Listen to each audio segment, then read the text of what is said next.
నెహ్రూ పటేల్ మధ్య ఆదర్శ విభేదాలు చాలా ఉన్నాయి. అయినా పటేల్ను ఆదర్శంగా తీసుకొని ప్రస్తుతం బీజేపీపై పోరాడతామని నిర్ణయాలు తీసుకున్నారు. కానీ పటేల్కు నివాళులు అర్పించే సమయంలో కూడా రాహుల్ ఇంత నిర్లక్ష్యంగా వ్యవహరించారు అంటూ విమర్శలకు తావు తీశారు.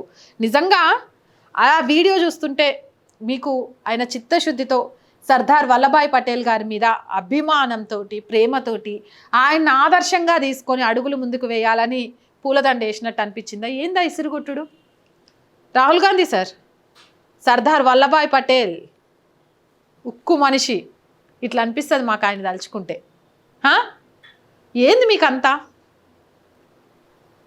నమస్కారం పెట్టేటప్పుడు కానీ పూలదండ, కనీసం ఆ పూలదండ అయినా చక్కగా వేసిండ్రో, ఎట్లేస్తుండ్రో తెలుస్తుందా?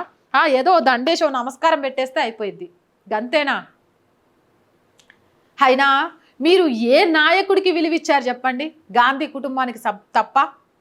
ఆర్థిక సంస్కరణలు ఎన్నో చేపట్టిన పివి నరసింహారావు గారి విషయంలో కూడా ఆయన చనిపోయినప్పుడు కనీసం అక్కడ నిలబడకపోయగా ఎంత అవమానం జరిగిందో అందరికీ తెలుసు.